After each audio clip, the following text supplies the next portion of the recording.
docket number IMD-70538-21/001 for the people, Kevin Fennell, for defense counsel, Jerry Ader. The defendant is present in court with counsel. Good morning. My name is Mike Mohun. I'm County Court Judge acting in Genesee County. We're here for the sentencing of Nicholas Maher. Mr. Maher had previously pled guilty to manslaughter in the first degree as a B felony. The court, as part of the pre-bar sentencing range, was a maximum of 25 years determinate, with 5 years of post-release supervision, with the minimum sentence of 20 years determinate for the period of post-release supervision of 5 years. Surcharges. I don't believe there's a request for restitution, Mr. Fennell. None received, Your Honor. I've read the PSI. I have no reason not to honor that sentencing commitment gave at the time of Mr. Maher's plea. Are there any additions, corrections, or deletions to make to the pre-sentence report, Mr. Fennell? Judge, the only thing I see is on page 8 of the PSI, just a date change. First full paragraph, fourth line from the bottom, it indicates November 1, 2022. That should be 2021. Any objection to amending the second paragraph, the fourth line from the bottom to November 1st, 2021? Mr. Ader? No, Your Honor. No objection. I'll initial it. Any other additions, corrections, or deletions to make there too, Mr. Fennell? No, sir. How about you, Mr. Ader? Any additions, corrections, or deletions to make? No. Your Honor, there are members of the Genesee County Sheriff's Department Criminal Investigation Department in the courtroom today. Chief Deputy Graff is here, and I'm glad, because the first thing I want to say is that department, those officers, the ones here today, did a wonderful job, a fantastic job investigating this. And there is no doubt in my mind that based upon the evidence that they provided, Nick Maher would be found guilty at trial of murder in the second degree. There's no doubt in my mind, though, that based upon the psychiatric evaluation obtained in this case, that the court would have had to find that Mr. Maher at the time acted under the influence of extreme emotional disturbance. Thus, even though he is guilty of murder in the second degree, it is my belief that the conviction would have to be reduced to what it is today, manslaughter in the first degree. Now, having said that, it could be argued that but for his mental health issues, he would not have committed this crime. It's the fact that he suffered from all the conditions set forth in this evaluation that caused him to act in the way he did, causing the death of his father, as Matt and Megan pointed out, the only person left in the world who cared about him enough to provide for him, to help him. So take that into consideration, it could be argued, when imposing a sentence. But I submit that the fact that this conviction is for manslaughter based upon extreme emotional disturbance is the consideration he should get. That Nick Maher didn't have to kill his father. Reading the PSI, you can see where he's battled mental health issues for a long period of time, but he also, having previously been prescribed Zoloft, said he stopped taking the medication because he didn't like the way it made him feel. Nick Maher caused his mental health problems, diagnoses, to be the cause of his behavior on October 14th, 2021, leading to the death of his father. When he was seen at the jail, he was prescribed medication. He chose not to take it. Referencing that he was worried about the side effects, this judge, after he had killed his father, he still refused help for his mental health diagnoses issues. As to the date of this offense, Nick believed that his father was responsible for poisoning the air. He said he grabbed a knife to scare him, but his father was flippant and arrogant and denied involvement in poisoning the air. Of course he denied it. It's ridiculous. It was a product of his mental health issues that he refused to address. He didn't want to address. Nick Maher is a college-educated person. He's smart enough to know that he needs to get mental health treatment. He needs to take his medication, even if it doesn't make him feel real good. But he chose not to do that. So he responded by, in his words, losing it on his father, a man who just denied poisoning the air, and he killed him. And in so doing, he took away the only person that was left in the world to care about him. But he also took away the grandfather, the father. Neither Matt or Megan told you, but the reason they became worried about their father was he was supposed to go on a hike with them. That's what he did. He interacted with his family. He loved his family, including his son Nick. They spent time with him. They had dinner with him.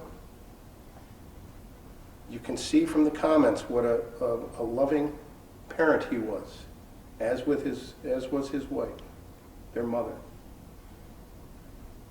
But Nick Maher selfishly reacted,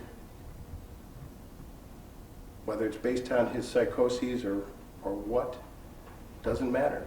He could have gotten help. He didn't get the help, despite, as Matt says, his efforts to get him to go to a hospital, to make medical appointments. Every effort to help Nick went unanswered. Judge, the range the court has today is small, but it's important. Nick Maher got the benefit of the plea, which, as I said, I firmly believe would be the result had this gone to trial. But that's the only benefit he's entitled to. The rest is on him. This is on him. Nobody else or nothing else is to blame but Nick Maher. And it is my request, therefore, Judge, that the court impose the maximum sentence permitted under the law, which is 25 years to term. Thank you.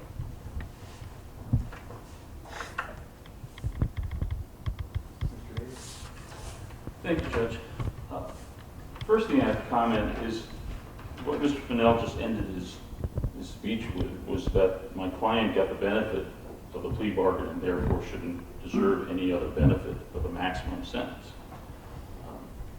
Mr. Fennell conceded at the time of the plea that we would be able to meet our burden of proof at a trial in presenting the defense of extreme emotional disturbance. Therefore, if the case went to trial, he conceded that he would be found guilty, whether it's by this court or by a jury, of manslaughter in the first degree. The only plea bargain in this case was that it would be conditioned on a specific range, which if he went to trial, there would have been no specific range. It would have been left to the court. So there was no benefit here other than my client accepting responsibility and pleading guilty to what he actually did. And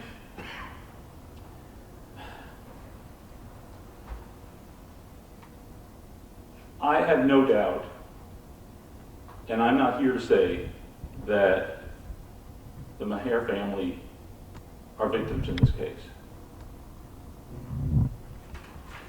I can't imagine what it's like to lose a father in this way. And to have my brother do it. I can't imagine. And I'm not about to say that they are not victims. Martin Maher should be here. And my client, Nick, his son, admitted that he killed him. That's not the issue. The issue is what the punishment should be. And I sincerely believe that our community, our country, has a difficult time dealing with mental illness, especially when it comes to mental illness in the criminal justice system.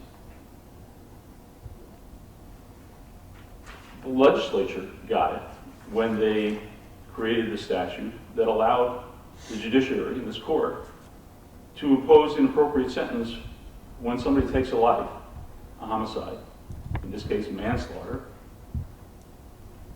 for extreme emotional disturbance. And they give the court a range of sentencing possibilities. Minimum being 5 years, maximum being 25 years. Because they knew that every case was different. Every homicide was different. Facts were all different. Some are heat of passion, but they all are extreme emotional disturbance issues. I can't imagine a case where someone would receive just 5 years for killing somebody else, no matter what the extreme emotional disturbance, but the law allows the court to consider that because the legislature decided that was appropriate in some cases. So it's for this court to determine what the appropriate punishment is, and now in this case, by this plea bargain, we've limited the court to between 20 and 25 years. So what factors does the court take into consideration when it decides what the appropriate punishment should be? Obviously, Nick needs to be taken out of the community for a number of years, and in this case it's going to be a minimum of 20 years, because he killed somebody. And until he realizes how to deal with that, he knows, and we know, that the community is not safe with him not being incarcerated. That's a given. And I understand everyone wants Nick to be punished and put away. But the fact is that there's no question that he has a mental illness. And the question then is, how do we deal with that and punish him? And both Mr. Fennell, the probation officer in preparing the report, and some of the speakers here, the children of Mr. Maher, they use the words that he chose to do these things, and that he could have done something else. And I'm just not quite sure that's true, and I don't think anyone can know for sure if that's true. It's easy to say, because we don't understand mental illness, but in my experience, when someone is placed in a psychiatric hospital, it could take years in order to get someone, a patient, an inmate, to understand, to have the insight as to their illness and why they need the help, why they need the medication. And unfortunately, in our society, we don't have always the easy tools to involuntarily commit somebody. And until somebody realizes they have a problem and take it upon themselves voluntarily to do something, like take medication to address an illness, they may not. And tragedy ensues, and that's what happened to Martin Maher.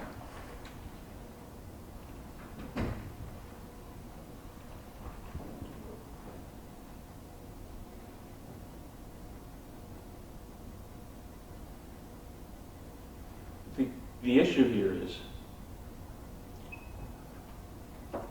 that Nick will understand his illness. It will take time. He's just starting to do that in the jail. It's almost been a year. And I did find out that he has been seeing the psychiatrist. Last time he saw him was last month, and he's now on medication, but he's got a ways to go. And he will avail himself of every single opportunity in the Department of Corrections and the Office of Mental Health to deal with that. He has, despite the probation officer's statement in her report, and I know it's difficult for the probation department to admit this, but she says that he has despite his limited criminal history, they just can't seem to say, despite the fact he has no criminal history, his prior arrest for harassment ended up with him going to the hospital and them saying, follow up on your own, you're fine. He has no criminal history. And that's a factor the court has to consider when it decides what the punishment is. Even if he had a criminal history, the law still allowed for a minimum of 5 years on a manslaughter. I mean, again, it gives the court wide latitude. So simply because Nick took his dad's life doesn't necessarily mean he has to receive the maximum sentence. He has no criminal history. He has little insight at this point as to his mental illness.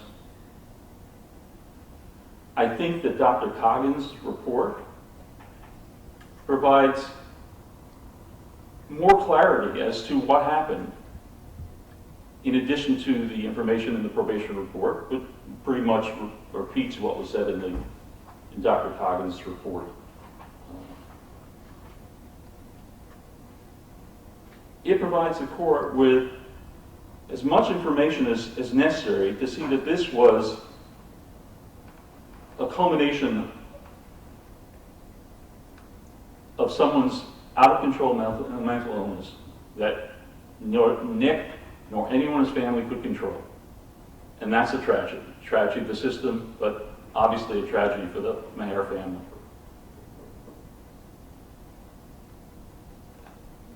And one last comment. Mr. Fennell mentioned the fact that, congratulates the Sheriff's Department for their work in investigating this case. And I agree, their work was phenomenal, but Nick didn't make it very difficult. And as the court can tell from the probation report and from the doctor's report, he didn't hide anything. He, as a matter of fact, went about his strange behavior after the killing that he was doing just before the killing. Walking around the neighborhood, talking to girls. Drove to a bookstore where he was arrested. I mean, this was not somebody who was a mastermind of, I'm going to do something very terrible. This was somebody who had absolutely no control of what he was doing.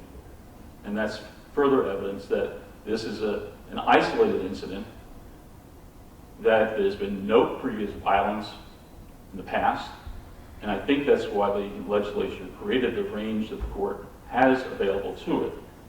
And I would simply ask that the court, despite the fact that it's being a tragedy, despite the fact that this was an intentional killing, that this is a manslaughter,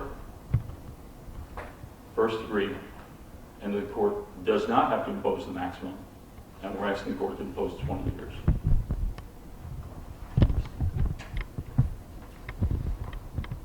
Mr. Nicholas Maher, do you have anything to tell the court before I pronounce that? No, Your Honor.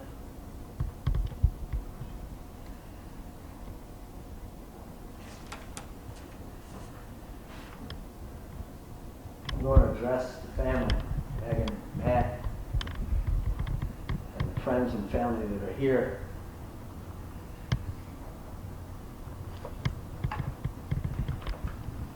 I don't want you to dwell on October 14th of 2021, the day your dad died. What I want you to think of are the days he lived. He almost lived to his 70th birthday, which would have been in July of this year.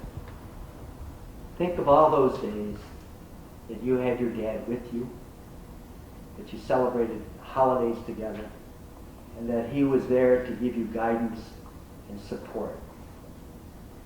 And think of the man who put his life on hold, his retirement years, to take care of your brother, who sacrificed his life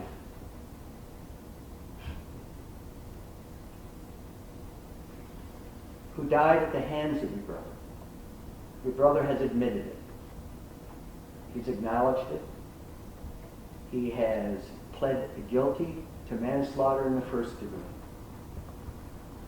But what he has done by this act You've lost two family members on October 14th. You lost your father and you lost your brother. And that is a devastating event to which it will resonate through generations of the Maher family. Celebrations of birthdays, holidays. But don't let this crime define the family. Remember your dad as he would want to be remembered, as a good dad, as a dad who stepped up and took care of your sick brother. Your father's devotion to duty was extraordinary. That's what has to be remembered. That is what you should take forward on these holidays and on these events where the family is together and remembering Martin. What a man. What a man who sacrificed himself for the family.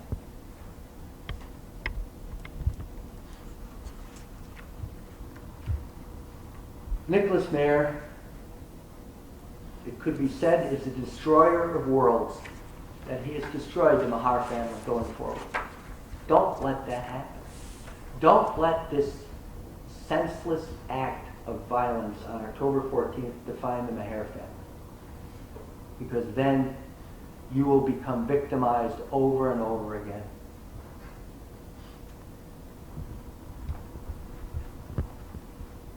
Nicholas Maher accepted responsibility, pled guilty to manslaughter in the first degree.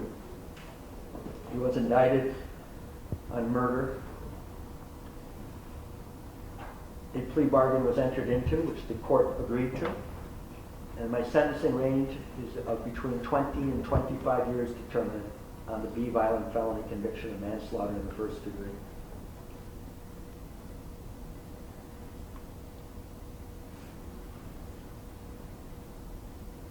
Nicholas spent his 38th birthday on Wednesday in jail.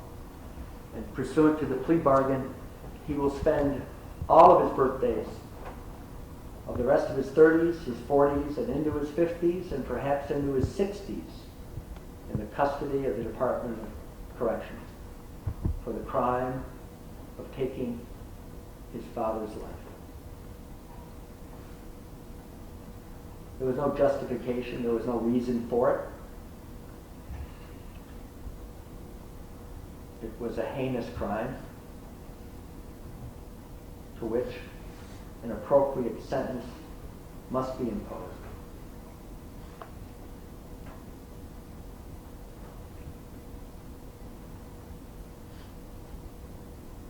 Therefore, based upon his conviction to manslaughter as a B violent felony, I sentenced Nicholas Maher to a determinate state prison sentence of 23 years with a period of Post Release Supervision of 5 years, surcharges, DNA collection. In this particular case, he waived his right to appeal, therefore he's given up the right to appellate review of virtually all claims of error. However, Mr. Maher, certain claims remain. And I must tell you, you have 30 days from today's date to file a notice of appeal. If you're financially unable to pay for the costs of an appeal, you may apply to this court or to an appellate court for an order dispensing those costs. And lastly, there's an order of protection. It's a complete stay-away order of protection that'll run for 31 years based upon my sentence. And it's running to the benefit of your siblings and their families. You have no contact whatsoever with them. Do you understand me, Mr. Maher? Yes, Your Honor. I'm going to have that prepared in a moment. Sign it. I'd like you to sign it in open court after you go over the contents and consequences with your attorney. Anything further, Mr. President? No, Your Honor, thank you. Two things, Judge. We request the deferral of the surcharges and fees until after his release. And the second being, we would ask that the Dr. Coggin's report be made part of the probation report. Any objection? No, sir.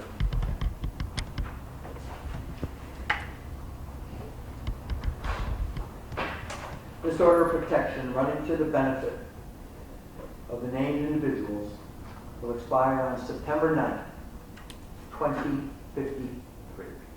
Please sign it where indicated, and we'll get your copy later.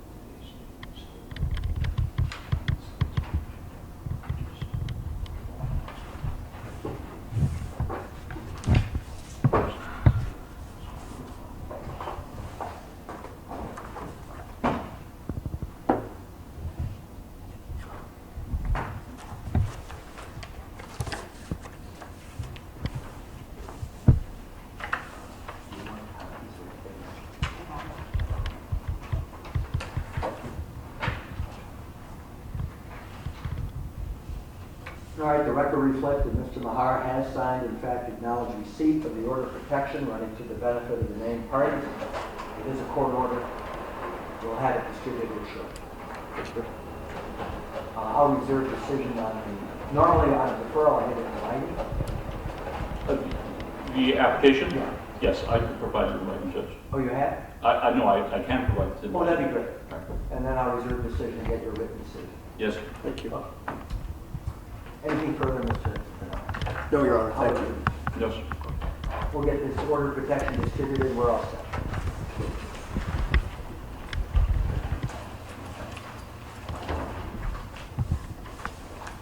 Actually, they'll just give me one back to go. Thanks.